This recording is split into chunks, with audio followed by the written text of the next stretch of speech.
العليم من الشيطان اللعين الرجيم.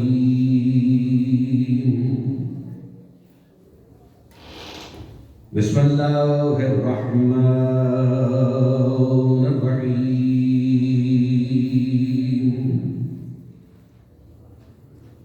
الحمد لله وكفى وسلام على عباده الذين اصطفى، خصوصا على سيد الأنبياء محمد المصطفى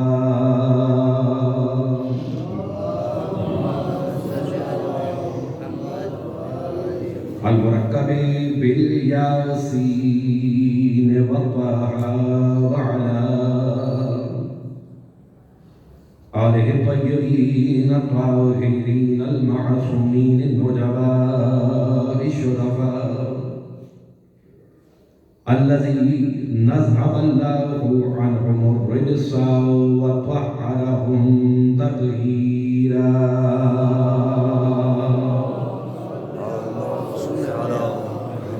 ولعنة الله على الملعون من يومنا هذا إلى قيام يوم الجزاء. أما بعد، فقد قال الله سبحانه وتعالى في كتابه المبين: بسم الله الرحمن الرحيم. الذين ينفقون السراء والضراء والكاظمين الغيظ والعافين عن الناس والله يحب المحسنين. صلاة على محمد وعلى آله. اللهم صل على محمد وعلى محمد. سب سے مطلب چھپی مرتبہ سورہ فاتحہ نبی مرحومی مومن و مومنات کے لیے محمد وعلى محمد علیہ السلام کے لیے بالخصوص بانی فرش ازا کے مرحومین کے لیے. بسم اللہ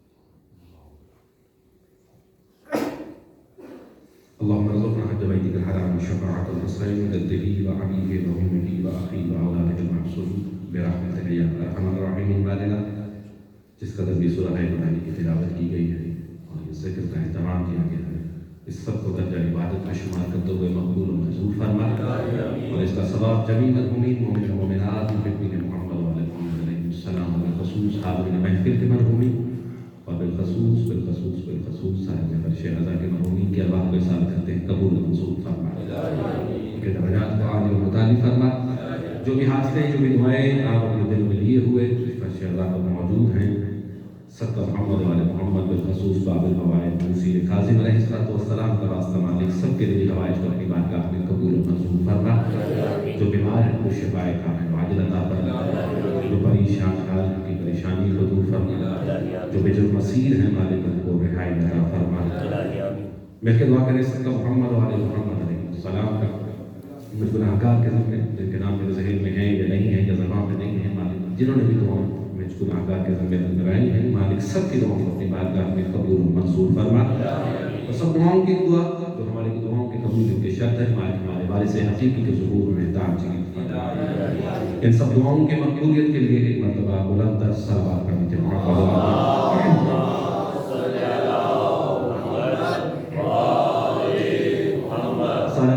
مومن کرام. یقیناً موسم اس طرح کا ہے کہ انسان کھل کے بات بھی نہیں کر سکتا، تو وہ جو کھل کے بات نہیں کرتی وہ تو ظاہر وہ آپ کے آپس کی بات ہے، لیکن تذکرہ ہے محمد وعلى محمد ہے تو کھل کے تذکرہ کیجیے. یقیناً اس ذکر کی گرمی سے آپ کے بدن میں بالکل سکون آئے گا. بلند صلوات پڑھیں کہ محمد صلی علی محمد وعلى محمد. بغیر کسی تقلید کے تذکرہ ہونا ہے میرے اور آپ کے ساتھ میں امام امام موسی کاظم علیہ السلام کا یہ دن جو گزرا، گزشتہ شب جو گزری، وہ منسوب ہے شہادت امام موسی کاظم علیہ السلام کے ساتھ۔ 7ویں امام ہے ہمارے، اور 25 رجب شہادت ہے، اور مولا کی جو ولادت ہے وہ 7 صفر۔ یعنی 2 ہی ہستیاں ہیں امامین کے اندر کہ جنہوں نے اپنے امامت کے نمبر کو اپنی ولادت و شہادت کے ذریعے تاریخ میں رقم کروایا۔ یعنی جتنا نمبر ان کی امامت کا ہے وہی نمبر ان کی شہادت اور امامت ان کی ولادت کا بنا ہے۔ 2 ہستیاں، ایک میرے اور آپ کے آقا مولا حسین علیہ السلام کہ 3 شعبان کی آمد ہے، ظاہری ظہور ہے، تو امامت کا نمبر بھی تیسرا ہے۔ موسی کاظم 7 صفر کو دنیا میں ظاہر ہے، ان کا ورود ہو رہا ہے، آمد ہو رہی ہے، ولادت ہو رہی ہے، نمبر بھی 7۔ شہادت ہے تو وہ 25 ہے، تو اگر آپ اس کو جمع کریں گے تو اس کا حاصل بھی 7 ہی آئے گا۔ تو یہ صرف اور صرف جو تواریخ ہیں یہ صرف 2 ان اماموں کے ساتھ مخصوص ہیں، اس کے علاوہ کسی بھی امام کے ساتھ اس طرح سے نہیں ہے کہ جو ان کی ولادت یا شہادت کی تاریخ ہے وہی وہ نمبر بن رہا ہے جو ان کی امامت کا ہے۔ ایک تو بات یہ 27 امام جعفر صادق علیہ السلام، کیونکہ میں اس لیے یہ تذکرہ کر رہا ہوں امام کی آمد کا کہ میلاد کا موقع نہیں ملتا، ولادت کا ذکر ہوتا نہیں۔ تو ایک روایت یہ ملتی ہے کہ جب آئے ہیں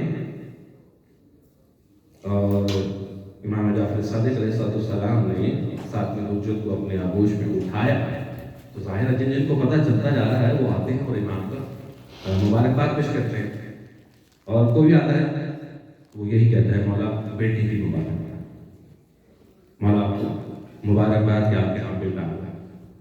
کہتے ہیں ایک مرتبہ ایک شخص آیا اور اس نے بھی اسی طرح مبارکباد دی کہ مولا آپ کو بیٹے کی مبارک، لیکن جو مولا کا جواب ہے وہ بتا رہا ہے کہ بڑا قریبی ہے مبارکباد دینے والا، کسی اور کو نہیں کہا۔ لیکن جب وہ شخص آیا اور اس نے کہا کہ مولا آپ کو بیٹے کی مبارک، منظر یہ ہے، تاریخ بتاتی ہے کہ امام جعفر صادق نے موسی کاظم کو اس طرح سے سینے سے لگایا، باپ نے بیٹے کو سینے سے لگایا ہوا، اور جو بھی آ رہا ہے وہ کیا مبارکباد دے رہا ہے کہ بیٹے کی مبارکباد۔ لیکن یہ جو جملہ کہا ہے ابھی آپ نے جو سنا ہے مجھ سے کہ جعفر نے موسی کاظم کو سینے سے لگایا، باپ نے بیٹے کو سینے سے لگایا۔ ہر شخص آ کے مبارکباد یہی دے رہا ہے کہ مولا بیٹے کو، لیکن ایک شخص کو یہ جواب دیا جب اس نے آگے کہا کہ مولا بیٹے کی مبارک ہو، کہتے بیٹا کیوں کہتے ہو، یہ کیوں نہیں کہتے ہو کہ امام مبارک ہو۔ اب سمجھ آئی کہ جعفر نے کاظم کو نہیں، امام نے امامت کو سینے سے لگایا ہوا ہے۔ سبحان اللہ، نعرہ حیدری،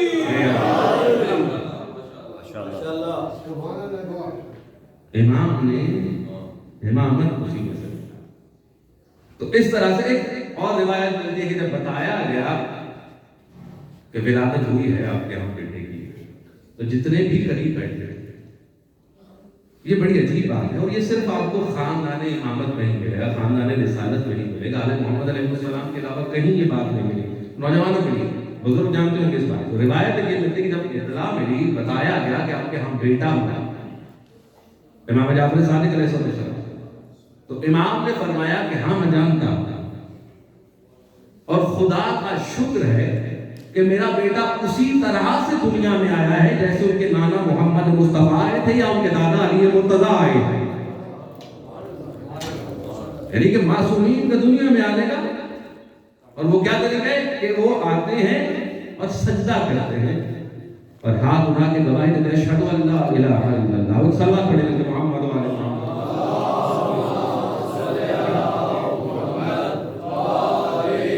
سورہ آل عمران کی آیت ہے جس کا میں نے آپ کے سامنے تلاوت کرنے کا شرف حاصل کیا، اور یقیناً سنی ہوئی آیت ہے۔ اکثر اوقات امام موسی کاظم علیہ السلام کے ساتھ جب بھی تذکرہ ہو تو اس آیت کو سہارا بنایا جاتا ہے۔ کیا ہے آیت؟ الذین ينفقون السراء والضراء والکاظمین الغیظ، اور یہاں پر بات کو روک دیا جاتا ہے۔ کہ اللہ تعالیٰ ان لوگوں کو بڑا پسند کرتا ہے جو کیا کرتے ہیں؟ خرچ کرتے ہیں. کب کب خرچ کرتے ہیں؟ السراء والضراء، جو آسانی میں بھی خرچ کرتے ہیں اور تنگ دستی میں بھی خرچ کرتے ہیں. لیکن آسانی والا تو سمجھ آتا ہے، ینفقون خرچ کرتے ہیں. اور یہ ینفقون وہی ہے جو الف لام میم ذالک الکتاب لا ریب فیہ، وہاں پہ جو ینفقون ہے وہی ینفقون اس آیت میں ہے، ینفقون فی الضراء والسراء. جو اللہ نے ان کو عطا کیا ہوتا ہے اس سے وہ خرچ کرتے ہیں دونوں حالتوں میں. کب؟ جب وہ آسانی میں ہوتے ہیں، والضراء، یا جب وہ سختی میں ہوتے ہیں. اللہ ان لوگوں کو بڑا پسند کرتا ہے، اور صرف ان لوگوں کو نہیں، ان لوگوں کو بھی پسند کرتا ہے. والکاظمین الغیظ، جو اپنے غصے کو پی جانے والے ہوتے ہیں. والکاظمین الغیظ، کیا ترجمہ سنا آپ نے؟ کہ جو اپنے غصے پر قابو پانے والے ہوتے ہیں. لفظ ہے غیظ. دونوں بڑے محترم میرے اساتذہ میں موجود ہیں یہاں پر، اصل میں جو بیٹھے ہوئے ہیں، اجازت صاحب بھی موجود ہیں. لفظ ہے غیظ، ترجمہ کیا کیا جا رہا ہے؟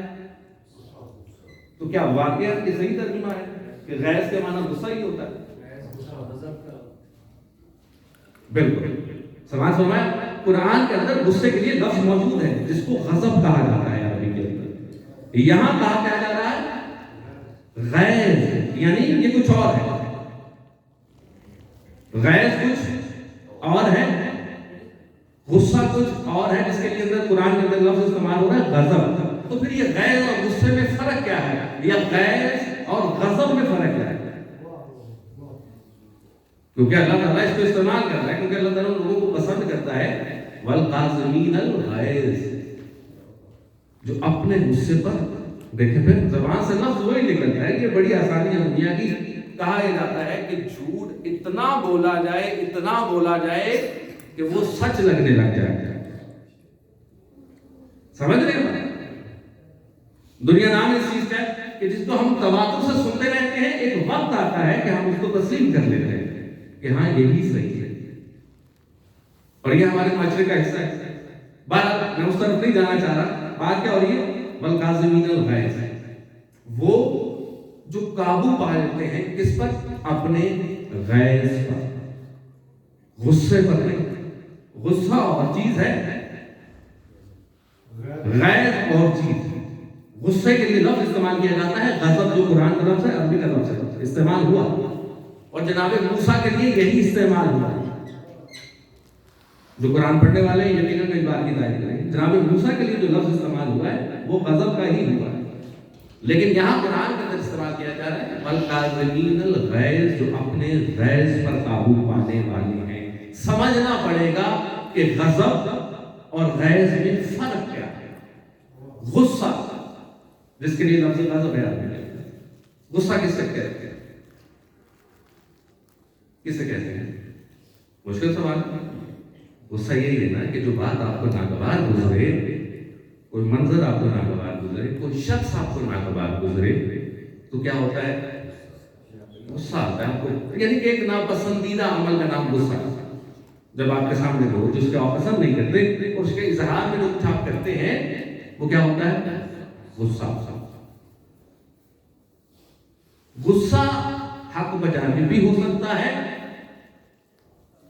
غصہ غلط بھی ہو سکتا ہے. سمجھ رہے ہو؟ دیکھیں میں کسی بات پر غصہ کرتا ہوں تو ہو سکتا ہے کہ وہ میں غلط ہوں. تو اگر میں غلط ہوں تو میرا غصہ بھی غلط ہو جائے گا. ایسے ہی ہے نا. مجھے ایک شخص پسند ہے اور وہ اس لیے پسند نہیں ہے کہ مجھے اس سے اس طرح مفاد نہیں حاصل ہوتا جس طرح کسی دوسرے سے ہوتا ہے. ٹھیک ہے؟ یا وہ میری کمپنی کا بندہ نہیں، یا وہ میرے عقیدے کا بندہ نہیں، میرے مسلک کا بندہ نہیں، میرے مذہب کا بندہ نہیں، مجھے ناگوار گزرتا ہے. اس کے اندر 1000 اچھائیاں ہوں گی، لیکن چونکہ مجھے پسند نہیں ہے تو مجھے اس پر جو کیفیت آئے گی اس کو غضب کہیں گے، غصہ کہیں گے، جو صحیح بھی ہو سکتا ہے غلط بھی ہو سکتا ہے۔ اور جب میں اس کا اظہار کروں گا تو علماء اور عرفاء یہ کہتے ہیں کہ غصہ جب آپ اس کا اظہار کرتے ہیں، جب آپ اس کا اظہار کرتے ہیں تو اس کا اثر کچھ وقت کے لیے ہوتا ہے، ٹھیک ہے؟ میں کسی سے ناراض ہوں، میں غصہ ہوں، میں اس سے کچھ کہوں گا، جس کو کہا ہے شاید ہو سکتا ہے کچھ دیر اس کو یاد رہے، اس کے بعد وہ بھول جائے اور میری بھی وہ کیفیت ختم ہو جائے گی۔ سمجھ رہے بات؟ وہ جو غصے والی میری کیفیت ہے اسی طرح ہے نا، آپ سنتے نہیں کتنی احادیث جناب ختمی مرتبہ حضرت محمد مصطفیٰ صلی اللہ علیہ وآلہ وسلم سے کہ اگر ایسی حالت میں کھڑے ہو تو بیٹھ جاؤ، لیٹ جاؤ، پانی پی لو، اس جگہ کو چھوڑ کر چلے جاؤ تاکہ وہ، اور اس کے ساتھ ایک اور کہ حالت غصہ میں کیا ہوتا ہے، حالت غصہ میں کیا ہوتا ہے، جب آپ غضب کی حالت میں ہوتے ہیں تو شیطان آپ پر غالب آ سکتا ہے، یا شیطان آپ پر غالب آتا ہے، لیکن کیا غیظ کی حالت میں بھی شیطان غالب آ سکتا ہے؟ آ سکتا تھا اگر معصومین نے اس آیت کو موسی کاظم کے ساتھ نہ بتایا ہوگا۔ آیت جڑ گئی معصوم کے ساتھ، اب پتہ چلا کہ جو غیظ کی حالت ہے اس میں شیطان قریب نہیں آئے گا، غصے میں شیطان قریب آ سکتا ہے۔ اسی لیے کہہ رہا ہوں کہ حالت غصہ یا غضب جو ہے وہ صحیح بھی ہو سکتا ہے اور غلط بھی ہو سکتا ہے، کیوں کہ اس میں میرے ذاتی احساسات شامل ہیں، لیکن غیظ وہ حالت ہے کہ اگر اس میں کوئی ہے تو نہ تو اس کی ذاتی مرضی ہوگی نہ وہ اس کا ذاتی غیظ ہوگا، غیظ آتا ہی اس کو ہے جو مکمل کسی نہ کسی کی اطاعت میں ہوتا ہے، جس کی زندگی کا ایک لمحہ بھی بغیر اطاعت کے نہ گزرے وہ حالت غیظ میں آتا ہے۔ سمجھ لیں بات کو؟ غصہ آیا، بات غلط تھی، صحیح تھی، بات پتہ چلا میں غلط ثابت ہو گیا، اس کا مطلب میرا غصہ غلط، لیکن غیظ وہ حالت ہے کہ جو کبھی غلط نہیں ہوتی۔ غصے کا اثر گھنٹوں دنوں پر مشتمل ہے، اگر غیظ آیا تو وہ گھنٹے اور دنوں پر نہیں، نسل در نسل چلے گا۔ اور میں اس کی ایک چھوٹی سی مثال دیتا ہوں، غیظ کہتے کسی آپ کو جھلک پتہ چلی جائے، کیونکہ باب الہوائے کی مجلس ہے، ایک اور باب الہوائے جناب عباس علیہ السلام، آپ کو یہ لفظ غیظ سمجھ آیا، اور یہ جناب عباس کا جملہ نہیں ہے، جناب عباس کے بیٹے کا جملہ ہے، جنگ میں موجود ہیں، جناب عباس کے بیٹے جنگ میں موجود ہیں، ایک دفعہ دشمنوں کی طرف دیکھ کر لب ہلاتے اور ایک جملہ ہے، جناب عباس تم جانتے ہو کہ میں کس کا پوتا ہوں، تم جانتے ہو کہ میں کس کا بیٹا ہوں، آج میں تم پر ایسا حملہ کروں گا، سمجھیے گا بات، آپ کو غیر سمجھ آئے، اور یہ ابھی غیر معصوم کی بات ہو رہی، آج میں تم پر ایسا حملہ کروں گا کہ تمہارے گھروں میں چولہے پر بیٹھی ہوئی عورتوں کی گودیوں کے بچوں کے بال سفید ہو جائیں گے۔ سمجھ آ رہا ہے غیظ کسے کہتے ہیں؟ اور ابھی یہ معصوم کی بات نہیں ہوتی، یہ غیظ ہوتا ہے، غصہ چند لمحوں کے لیے، کچھ دیر کے لیے، لیکن غیظ وہ ہے کہ جو نسل در نسل، لیکن اللہ کہتا ہے مجھے وہ بندے پسند ہیں جو غیظ پر بھی قابو پا لیں۔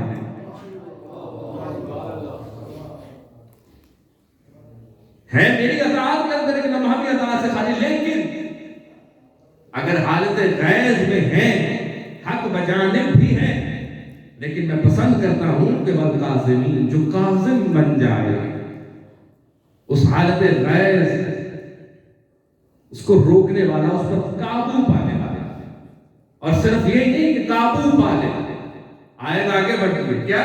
والعافین عن الناس، یہاں پہ یہ بات ہے والعافین عن المسلمین عن المؤمنین، بات یونیورسل ہو رہی ہے،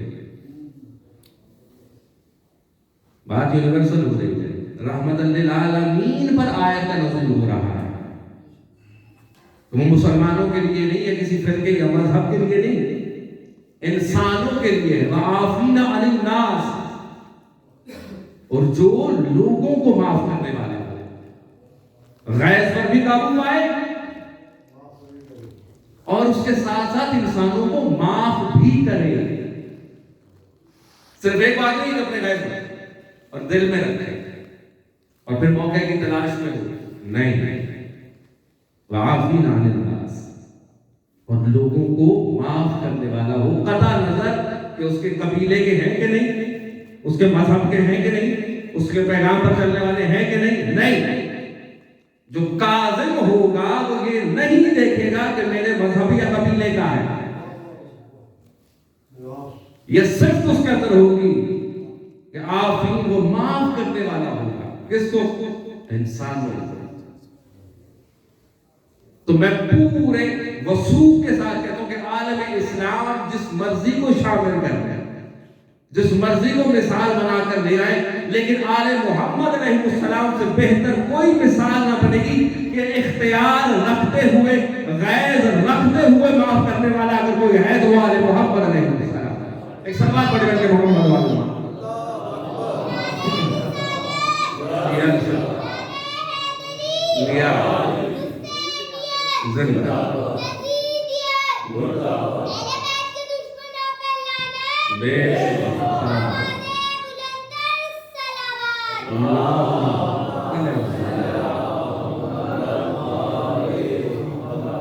تو اس سے بہترین مثال آپ کو آل محمد علیہ السلام کے گھرانے کے علاوہ کہیں نہیں ملے گی۔ اور اگر واقعی آپ کو لگتا ہے کہ کوئی اور مثالیں ہیں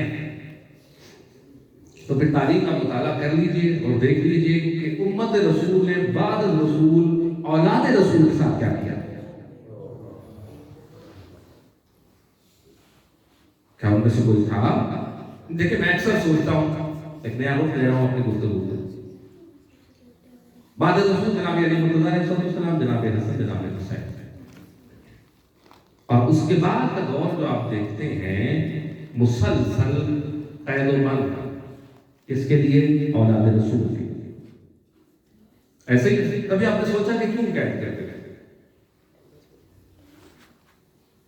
نوجوانوں کے لیے بات کر رہا ہوں، بزرگ سمجھ جائیں، کبھی آپ نے سوچا ہے کہ کیوں کرتے تھے؟ یہ جانتے ہوئے بھی کہ یہ کس کے بچے ہیں، یہ کس کی اولاد ہے، یہ کون ہے، کیوں کہتے ہیں؟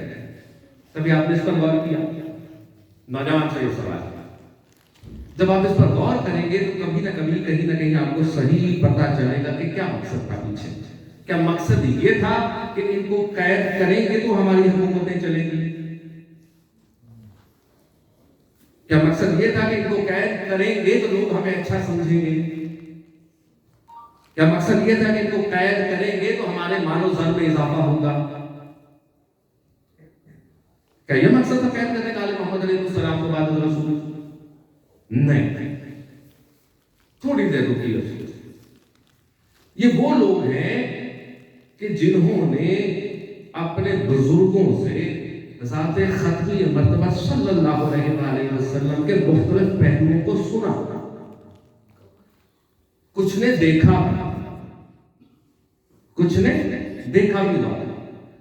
یہ قید اس لیے نہیں کرتے تھے کہ لوگوں کے دل ہماری طرف متوجہ ہو جائیں، ہمارے مال و زر میں اضافہ ہو یا ہماری حکومتیں اور بڑھ جائیں،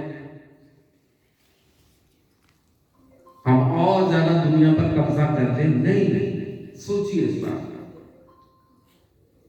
یہ جانتے تھے یا ان تک پہنچ چکا تھا کہ ختم رسول جناب حضرت محمد مصطفیٰ صلی اللہ علیہ وآلہ وسلم کی ذات اس ایسا معجزہ تھی کہ اگر اس کا ایک پہلو بھی کسی کے اندر آ گیا اور معاشرے نے دیکھ لیا تو سب کے سب اس طرف متوجہ ہو جائیں گے۔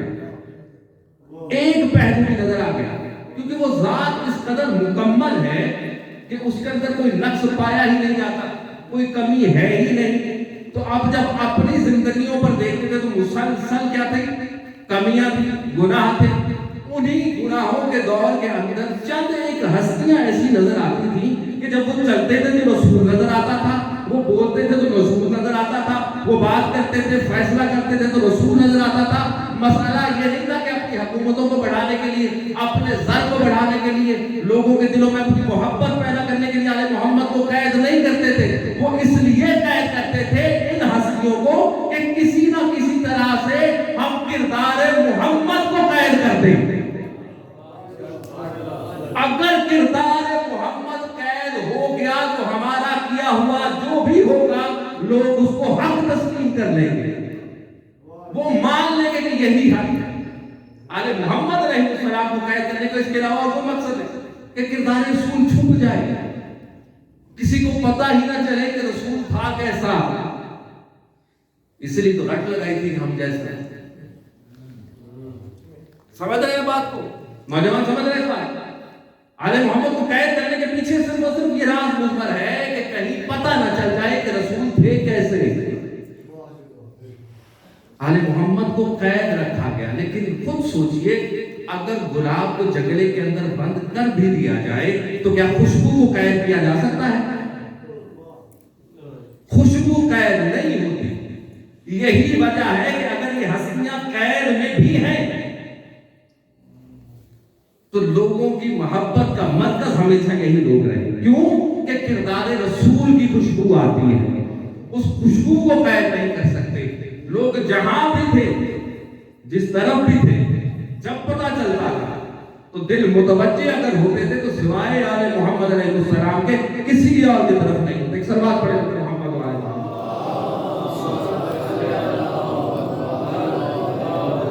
تو یہ خاص ہے، کلنا محمد، چونکہ رسول فرما چکے ہیں۔ قید کر کے یہ سمجھ رہے ہیں، اور پھر قید کر کے بھی کیا؟ دیکھیں قیدی جو ہوتا ہے نا، جو قیدی ہوتا ہے وہ مجبور ہوتا ہے، اور اس کے لیے کوئی بھی فیصلہ کون کرے گا؟ جو حاکم وقت ہو، چاہے سب کاٹ دے، چاہے تو قید میں رکھے، چاہے تو آزاد کر دے، لیکن وہ شخص مجبور ہوتا ہے۔ اس کی اپنی کوئی مرضی نہیں ہوتی، اس کی اپنی کوئی حیثیت نہیں ہوتی، لیکن تاریخ گواہ ہے کہ جب بھی ان ہستیوں کو قید میں رکھا گیا تو حاکم وقت جب بھی کہیں لاجواب ہوتا تھا رجوع انہی ہستیوں سے کرتا تھا، کیونکہ جانتا تھا کہ میرے پاس جو کچھ بھی ہے وہ نقلی ہے، اصلی نہیں ہے۔ اصل جو ہے وہ انہی ہستیوں کے پاس ہے۔ میں بات کر رہا ہوں کہ ہیں کہاں پر؟ قید خانے میں۔ میرے اور آپ کے ساتھ میں ایک عیسائی آتا ہے دربار کے اندر، ہارون کے دربار میں آتا ہے، اور یقیناً آپ نے بڑا سنہری دور پڑا ہوگا بنو عباس کا، ہارون رشید، اور اس میں بڑے مناظرے موجود ہیں، مختلف بحث ہیں، اور میں نے پہلے بھی عرض کیا ہے کہ وہ دور بڑا اس حوالے سے مشکل دور تھا کہ جب ہر طرف سے اسلام کے اوپر حرف آ رہا، ہر کوئی اپنا اپنا ایجنڈا لے کر پوری طرح سے اس دنیا پر اپنے آپ کو ثابت کرنے میں لگا تھا، لوگ اس کی طرف متوجہ ہو رہے ہیں۔ ایک عیسائی آتا ہے دربار کے اندر بیٹھتا ہے، بادشاہ وقت جو ہے یقیناً اس کو اچھی جگہ پر ایک اچھی نشست دیتا ہے۔ وہ کہتا ہے کہ میرا ایک سوال ہے، اور اگر اس کا کوئی سوال کا جواب دے دے تو جو بھی جواب دے گا میں اس کے مذہب کو قبول کر لوں گا، عقیدے کو قبول کر لوں گا، اور اگر وہ نہ جواب دے سکے تو پھر ظاہر ہے اس کو میرا عقیدہ جو ہے قبول کرنا پڑے گا۔ اچھا کیا سوال ہے؟ کہتے ہیں ہم یا ہمارے بارے میں لوگ یہ کہتے ہیں کہ ہم یہ مانتے ہیں کہ عیسیٰ جو ہے وہ اللہ کے بیٹے کہتے ہیں میں یہ کہتا ہوں کہ عیسیٰ اللہ کا بیٹا نہیں ہے، عیسیٰ اللہ ہے، نعوذ باللہ من ذالک۔ تو کوئی ہے جو میرے اس بات کو رد کرے؟ علم ہوگا، میں یہ نہیں کہتا کہ نہیں ہوگا، لیکن کہتے ہیں کہ دربار میں نقصان آیا، کوئی جواب دینے والا نہیں اس بات کا کہ کوئی اس بندے کو رد کرے۔ سب پیچھے خوف یہ بھی ہے کہ اگر دلیلیں شروع ہوئی، بات کرنا شروع کی، تو اگر نہ جواب دے سکے تو پھر اگلا مرحلہ اس سے زیادہ سخت ہے، جو تھوڑی بہت یہ ہے ذہن کے اندر یا دل کے اندر تمنا یا کہ ہو سکتا ہے کہ بخشش کا سامان ہو جائے، اگر اس کی بات نہ اسے ہرا سکا تو پھر تو مجھے اس کے دائرہ اس کے مذہب اور عقیدے کو قبول کرنا پڑے گا، تو آخرت کی جائے گی۔ خیر بارہ سن 18 وزیر مشیر قریب آئے، کہتے تم جواب نہیں دے رہے۔ کہتے کیا جواب دے، کچھ سمجھ نہیں آ رہا۔ کہتے پھر آپ اس کو کیسے ٹالیں؟ کہتے ہیں پھر انہی کو بلائیں جو ہر مشکل کو ٹالتے ہیں، جن کے پاس ہر مشکل کا حل ہے، انہی کو بلائیں۔ اچھا تو چلو جاؤ۔ کہتے گیا، بلایا، امام وقت تشریف لائے، قید خانے سے نشست دی گئی، بیٹھے۔ اس نے کہا کہ ہاں بتاؤ، کوئی جواب دے؟ اس نے کہا کہ آپ دوبارہ سوال پوچھیں۔ تو اس شخص نے اپنے سوال کو دہرایا کہ ہمارے بارے میں یہ کہا جاتا ہے کہ ہمارا یہ عقیدہ ہے، عیسائی کا، کہ عیسیٰ اللہ کا بیٹا ہے۔ میں یہ کہتا ہوں کہ عیسیٰ اللہ کا بیٹا نہیں بلکہ عیسیٰ خود اللہ ہے۔ کہتے اس کا جملہ ختم ہوا، زبان امامت حرکت میں آئے، دہن امام سے جملہ نکلا کہ ہم نے تو یہ بھی سنا ہے کہ عیسیٰ کسی کی عبادت ہی نہیں کرتے تھے۔ عیسیٰ تو کسی کی عبادت ہی نہیں کرتے تھے، اور عیسیٰ تو ایسے ہی گھومتے رہتے تھے۔ کہتے پتہ نہیں اس عیسائی کو کیا ہوا، اچانک کہتے کہ یہ آپ کو کس نے کہا؟ عیسیٰ سے بڑا زاہد و عابد تو اس دنیا میں کوئی گزرا ہی نہیں۔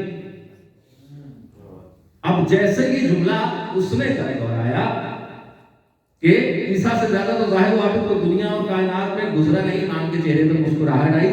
کہتے کہ تجھے اس بات سے اپنی بات کا جواب نہیں مل گیا کہ تو اس کو کیسے اللہ کہہ سکتا ہے کہ جس کے بارے میں تو خود کہہ رہا ہے کہ اس سے بڑا کوئی عابد نہیں۔ اگر وہ عابد ہے تو اس کے لیے معبود کا ہونا ضروری ہے۔ عابد کبھی خود معبود نہیں ہو سکتا۔ تیرا دعویٰ یہی رد ہوتا ہے کہ عیسیٰ اللہ ہے ہی نہیں، عیسیٰ اللہ کی عبادت کرنے والا ہے۔ نعرہ تکبیر، اللہ، نعرہ رسالت، یا رسول اللہ،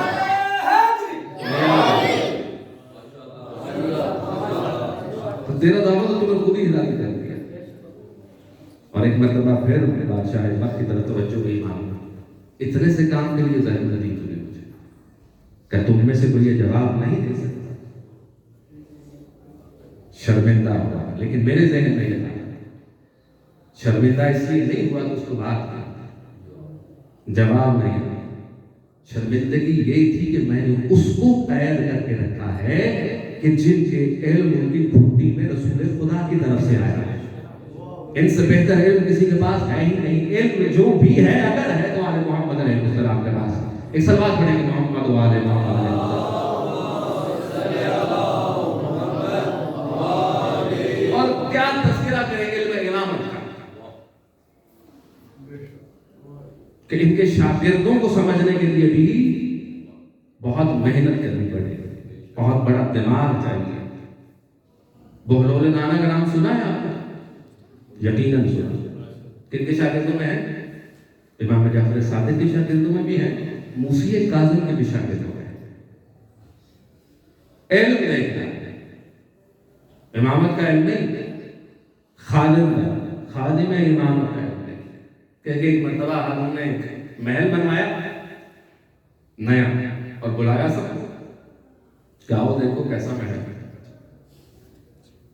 تو بالکل ویسے ہی کہ جیسے یہاں کی کوئی معزز ترین اور بلند شخصیت اپنا گھر بنائے اور مجھے اور آپ سب کو بلائے اور کہیں کہ بتائیں کیسا بنا، تو میں اور آپ کیا کریں؟ ہم وہی کریں گے جو ہم فیس بک پہ کرتے ہیں۔ بالکل، یعنی ہمارے تھامس اپ بھی آئیں گے نا، کیونکہ ہم جانتے ہیں کہ کس نے بلایا ہے، اصل رسوخ والا بندہ ہے، پیسے والا بندہ ہے، ٹھیک ہے، تو ہم سے تو کافی ہائی فائی ہے۔ تو جس طرح ہم فیس بک پہ کرتے ہیں بغیر سوچے سمجھے، اور وہاں پہ بھی ہم کہنے کے بہتر ہے۔ اور اسی وقت کے بھی لوگوں نے رویہ ہمارا ابھی بھی تقریباً ویسا ہی ہے، رویے بدلے نہیں۔ اچھا بالا تو جو بھی آئے، وہ وزیر آئے، مشیر آئے، عام عوام ہو یا جو بھی اس وقت کے شرفاء معززین شہر تھے، معززین شہر بھی نہیں بدلے، سمجھ رہے ہیں بات کو؟ تو آئے جو جس سے بھی پوچھا ہم کیسا ہے، وہ کہیں کہ اس میں تو کوئی کمی نہیں، کمال ہے، یہ شاہکار ہے، نہ اس سے پہلے کبھی کوئی ایسی چیز بنی نہ اس کے بعد کوئی بنا سکا، کمال ہے، جس طرح کے جملے استعمال ہیں۔ تو چونکہ یہ بہلول جو ہے وہ رشتہ دار تھے حاکم وقت، تو یہ بھی پتہ چلا تو وہ بھی دیکھنے آیا، وہ بھی دیکھتا رہا اور کبھی آنکھوں کو کھولتا تھا کبھی بند کرتا، جیسے پسند نہیں آ رہی کوئی چیز۔ تو ہارون کی نظر پڑی، اس کو یہ بھی پتا ہے کہ زبان اس کی کھلی ہوئی کو کوئی روک نہیں سکتا، تو کوئی ایسا نہ کرے، اس سے پہلے کہ وہ کچھ کہتا تو ہارون نے سے پوچھ لیا، ہاں بولو بتاؤ کیسا بنا، کیسا لگا تمہیں؟ کہتا 3 کمیاں ہیں اس میں، 3 خرابیاں ہیں۔ بڑی خاموشی سے اپنے جملہ سن لیا۔ بہلول نے جب اس سے بہلول سے پوچھا گیا کہ کیا کیسا لگا تمہیں، تو اس نے کہا کہ 3 خرابیاں ہیں، 3 کمیاں ہیں اس کے اندر۔ بہلول نے بتایا کہ کمیاں 3 ہیں، 3 خرابیاں ہیں اس کے اندر۔ کہتے اچھا کیا ہے؟ کہتا پہلی خرابی اس کے اندر یہ ہے کہ یہ گر جائے گا۔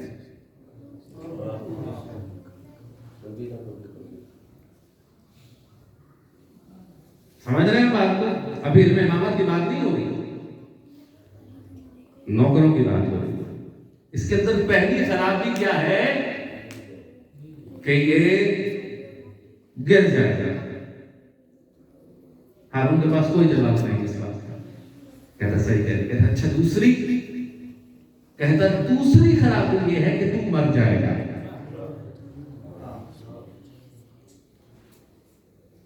یہ رہ بھی جائے لیکن تجھے اس میں رہنا نصیب نہیں ہوگا، تم مر جائے گا۔ ہارون کے پاس اس کا بھی کوئی جواب نہیں۔ تیسری خرابی اس کے اندر یہ ہے کہ کاش اس کو تم نے اپنے پیسے سے بنایا ہوتا۔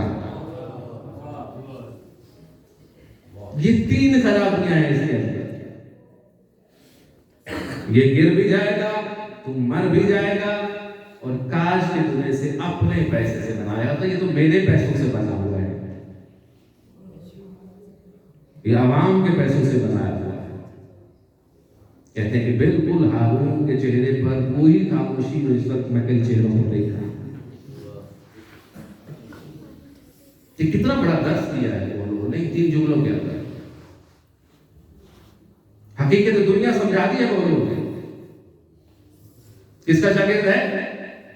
موسیٰ کاظم علیہ السلام کا۔ صرف 3 جملے ہیں بولو گے، گر جائے گا، تم مر جائے گا، کاش کہ تم اسے اپنے پیسے سے بنایا ہوتا۔ اگر یہ 3 جملے ہی آپ اپنے ساتھ لے کر چلے جائیں، یقین کریں کہ آپ نے مجلس میں آنے کا حق ادا کر دیا۔ انسان جو بنا رہا ہے،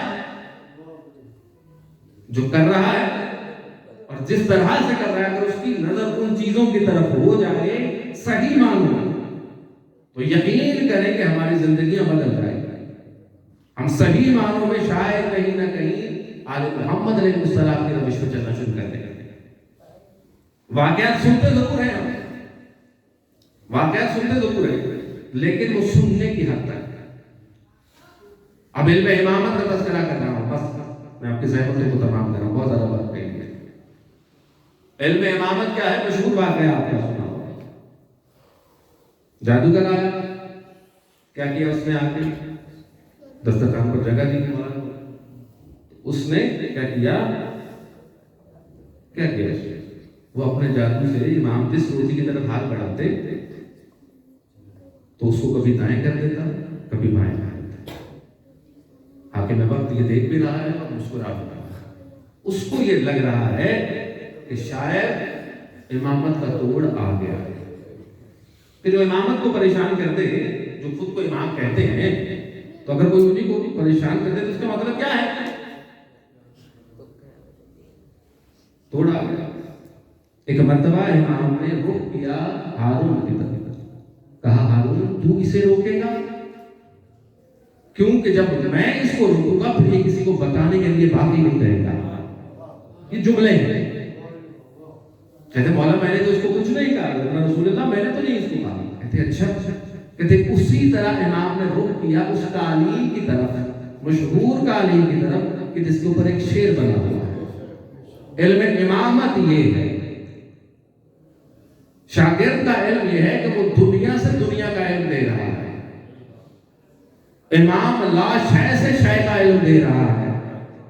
تصویر بنی ہے، حکم امام ہوتا ہے کہ اے شیر اس جادوگر کو کھا لا۔ کہتے ہیں تاریخ گواہ ہے کہ شیر مجسم ہوا، قالین سے باہر آیا، دسترخوان پر آیا، اس کو لقمہ بنایا۔ اب حکم امام کے لیے منتظر۔ میں کہتا ہوں کیا کمال معرفت ہے اس جانور کی کہ اگر معصوم نے کہا کہ جادوگر کو کھا تو اس نے صرف جادوگر کو کھایا ہے، تو درندہ نا، درندہ ہے، لیکن اس کے باوجود حکم امام یا معرفت امام اتنی رکھتا ہے کہ اس نے دسترخوان پر نہ تو کسی اور چیز کی طرف منہ کو بڑھایا نہ کسی اور شخص کی طرف۔ اب اگلے حکم کا انتظار ہے، دوسرا حکم امام دیتے ہیں کہ جا واپس اپنی جگہ ہو۔ اب جو واپس پلٹا ہے تو قالین پر اسی طرح سے شیر موجود ہے جیسے پہلے موجود تھا۔ ادھر ہارون کا بھی منہ کھلا ہوا ہے، حواریوں کا بھی، اور ایک اور شخص ہے جو اس جادوگر کو لے کر آیا تھا۔ ایک مرتبہ قریب ہو کے ہارون کو کہتا ہے کہ ان سے کہے کہ میرا جادوگر تو واپس کر دے، ان سے کہیں کہ میرا جادوگر تو واپس کر دے، جہاں سے لے کر آیا ہوں وہاں واپس بھی تو کرنا ہے۔ کیا بتاؤں گا جا کے؟ سب کو بتا کے آیا ہوں کہ یہ لے کے جا رہا ہوں امامت کا توڑ دو۔ تو اب جب خالی اس طرح سے باہر جاؤں گا، کسی کو وہ نظر نہیں آئے گا تو لوگوں کے سوالوں کا جواب کیسے دوں گا؟ ایک مرتبہ شرمندگی میں روک کیا ہارون نے موسی کاظم نے، کہتے ہیں ابن رسول اللہ مہربانی کیجیے اس کو تو واپس کروا دیجیے، وہ بڑی دور سے جادو کر رہا ہے، لوگ اس کے منتظر ہیں۔ علم امام کبھی بھی قرآن سے باہر نہیں ہوگا۔ امام کا جملہ یقیناً جو بزرگ بیٹھے ان کے ذہن میں کہتے ہیں کہ میں واپس کر دوں اس شخص کو، اس جادوگر۔ کیا تم نے قرآن کو نہیں پڑھا؟ کیا موسیٰ کے عصا نے واپس کیا تھا؟ اگر موسیٰ کے عصا نے واپس کیا ہے تو موسی کاظم بھی اپنے شیر سے کہے گا کہ کو لوٹا دے۔ تاریخ گواہ ہے نہ عصائے موسیٰ نے واپس کیا۔ قرآن کی آیتوں کو بدلا نہیں ہے، خدا کی سنتوں کو تبدیل نہیں کیا جا سکتا۔ میں بڑا مشہور ہوں آپ سب کی سماعتوں میں۔ خداوند خدا باب الحوائج کے صدقے آپ کی تمام تر حاجات کو قبول کرے۔ بڑے مسائل ہیں اس امام کے۔ پہلا جملہ سنیے گا، میں بس بہت مختصر سا مسائل پڑھوں گا۔ پہلا جملہ، دو مماثلت ہے، بلکہ ایک مماثلت ہے موسی کاظم کے اندر اور علی ابن ابی طالب کے اندر، مسائل کے اندر کے بات۔ روایت میں یہ ملتا ہے کہ جب قید کرنے کے لیے آئے ہیں موسی کاظم آخری بار، یہ جو مسلسل 14 سال کی قید ہے، اس کہتے موسی کاظم حالت نماز میں تھے۔ کس میں؟ حالت نماز میں۔ نہیں جانتا کہ یہ جملہ آپ کس طرح سے لیں گے۔ کہتے موسی کاظم حالت نماز میں تھے، ایک شخص آگے بڑھا، اس نے امامہ اتارا موسی کاظم کا اور اس طرح سے گلے کے اندر باندھا۔ مولا کو یہ انتظار نہیں کیا کہ مولا نماز ختم کرے، کہتے گلے میں باندھ کر اسی طرح مولا کو چلانا شروع کیا۔ یہ علی ملتا ہے تاریخ کے اندر کہ جس کے گلے میں رسی باندھ کر کھینچا گیا، یا میرا اور آپ کا یہ 7واں امام مظلوم ملتا ہے کہ حالت نماز کے اندر مولا کو انہی کے امامے سے کھینچا گیا ہے۔ کہ ایک مرتبہ مجھے پتہ چلا کہ قید کرنے آئے اور کہا مجھے اتنی اجازت دو کہ میں اپنی بیٹیوں سے ملوں۔ مولا جن کی بیٹی ہے ان کو ہمیشہ سلامت ہے، اولاد کا دکھ نہ دے والدین کو۔ مولا نے کہا کہ مجھے اپنی بیٹیوں سے ملنے دے۔ کہتے شکی کا جملہ پتا کیا ہے؟ شکی نے ایک مرتبہ دیکھا اور کہا کہ تو ضمانت دے گا میری کہ تو واپس آئے گا؟ میں اور آپ کا 7واں مظلوم امام کہتا ہے کہ میں زہرا کا بیٹا ہوں، میرا یقین تھا کہ میں واپس آؤں۔ کہتا میں نہیں مانتا، مجھے کوئی ضمانت دے تو میں تمہیں جاؤں۔ کہتے کہ مرتبہ جب یہ شور ہوا تو ایک شخص قریب آیا، کہتا ہے کہ کیا ہوا؟ کہتے کہ اپنی بیٹیوں سے ملنے جانا چاہتا ہے لیکن اس کا کوئی ضمانت نہیں۔ کہتا میں ضمانت دیتا ہوں، میں ضمانت دیتا ہوں، ان کو جانے دو یہ آ گیا۔ کہتے یا تو تم اس شہر کا نہیں ہے یا تو مسلمان نہیں ہے۔ اللہ، یہ جملہ کتنی آسانی سے سن لیا۔ کیا کہا انہوں نے کہ یا تو تو شہر کا نہیں ہے یا مسلمان نہیں ہے، کوئی مسلمان آگے نہیں بڑھا اولاد رسول کا ضامن بن کر۔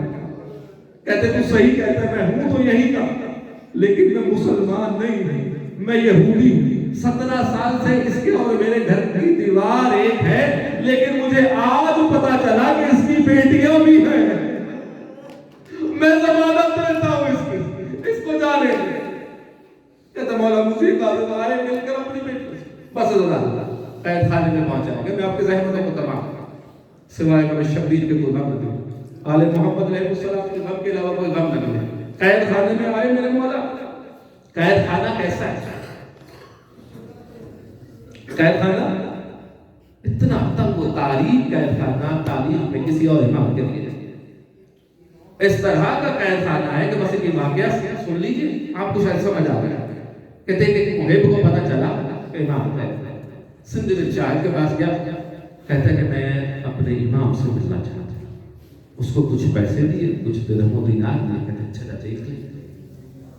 کہتا وہ گیا تو تاریخ کوٹھری، تنگ سی جگہ، روشنی اور ہوا کا آنا بھی مشکل ہے جہاں، اور صرف یہ نہیں، زندان کی دیواروں میں مختلف جگہوں پر بڑی بڑی میخیں کیل لگائے گئے کہ جو باہر نکلے۔ کہتا کہ درمیان میں ایک کپڑا پڑا، کہتا وہ واپس آیا، کہتے میرا مولا موجود نہیں، کہتے دھیان سے دیکھ وہ وہیں ہے۔ وہ پھر جاتا ہے، دیکھتا ہے اس کھڑکی سے، نظر نہیں، دوبارہ آ کے کہتا میرا مولا موجود نہیں ہے، میرا امام نہیں۔ کہتے اچھا چلا میرے سے۔ ایک مرتبہ سندھ میں چاہت اس کے ساتھ ہے، کھڑکی میں اس کو ساتھ کھڑا کر کے کہتا وہ کپڑا نظر آ رہا؟ کہہ رہے ہاں وہ کپڑا ہے۔ کہتا وہ کپڑا نہیں تیرا امام ہے۔ اللہ اکبر، امام نے اس قدر سخت قید گزارا۔ بس اللہ تعالیٰ آپ کی رحمتوں کو تمام۔ 23 یا 22 رجب کو میرے رات کے مولا کو زہر ملا گیا۔ 23 اور 22 ان دونوں میں سے 2 یا 3 دن میرا مولا اس زہر کی شدت کی وجہ سے تڑپتا رہا۔ لیکن میں نے جو قید خانہ آپ کو بتایا ہے نا، آپ سمجھ سکتے ہیں کہ اگر کسی کو زہر ملا ہو تو وہ کیسے تڑپے گا، کہ جہاں پر سائڈوں پر میخیں ہیں۔ کہتے 2 جگہ ایسی ہیں کہ جہاں پر لکھنے والے بہت روئے ہیں، بتانے والے بہت روئے ہیں۔ 2 تڑپنے والے ایسے ہیں کہ جن کا تڑپنا بتایا نہیں جا سکتا۔ ایک عباس کہ جب تڑپا تو تڑپنے کے لیے بدل نہیں ہے، ایک موسی کاظم کہ تڑپتا ہے تو تڑپنے کے لیے جگہ موجود ہے۔ اللہ کہتے ہیں کہ بس شب آئی، پتہ چلا حاکم وقت کو بتایا گیا کہ موسی کاظم دنیا سے رخصت ہو گئے۔ کہتے ہیں اچھا بلایا گیا سب کو، بلایا گیا بس ابھی آپ کچھ دیر سے مولا کے تابوت کی زیارت کیجیے۔ کہتے بلایا گیا سب آئے، دیکھ دو تبھی موت، کچھ ایسا نہیں جو دیکھتا ہے ہاں صحیح تبھی۔ کسی نے آ کر یہ بھی کہا کہ اگر مجھے مار بھی دو تو میں نہیں کہوں گا کہ تبھی موت۔ موسی کاظم کے جسم کا کوئی ایک حصہ تو بتاؤ گا، پر تازیانے کا نشان تھا، کون کہتا ہے؟ کہتے ہیں کہ مرتبہ جب سب سے نکلوا لیا گیا اور کہہ دیا گیا کہ تبعی موت سے رخصت ہوئے، اعلان کرا دیا گیا ریاست کے اندر کہ رسول کا بیٹا تبعی موت سے دنیا سے رخصت ہو گیا۔ ایک سوال ہے میرا غدار، 18 بیٹے ہیں میرے مولا، 18 بیٹے، لیکن قسمت موسی کاظم کے لیے ہے کہ 18 بیٹے ہونے کے باوجود جب جنازہ اٹھایا گیا تو 4 مزدوروں کو بلایا گیا۔ موسی کاظم تمہاری قسمت، اولاد زہرا تمہاری قسمت، 18 بیٹوں کے ہوتے ہوئے بھی مزدوروں کے کاندھوں پر جنازہ اٹھایا گیا۔ کہتے کہ جب جنازہ اٹھایا گیا تو یہ کہا گیا کہ جس تختے پر جنازہ لے کر جا رہے ہیں، جس تختے پر جنازہ لے کر جا رہے ہیں، دیکھو یہ تختہ واپس چاہیے۔ اللہ اکبر، اللہ اکبر، موسی کاظم اولاد زہرا کے ساتھ ہی سلوک، کہتے کہ یہ واپس چاہیے۔ کہتے مزدوروں نے جنازہ اٹھایا، وہ تابوت جس کی ابھی آپ بیان کریں اب شہر سے باہر نکلتا ہے، رخ ہوتا ہے اس پل کی طرف جہاں کاظمین میں آج لاکھوں کی تعداد میں لوگ اپنے مولا کو آزادار فرصت دینے کے لیے موجود کہتے پل پر جنازہ رکھا. زشاد حیدر جوادی اور دوسرے علماء کہتے ہیں موسیٰ کاظم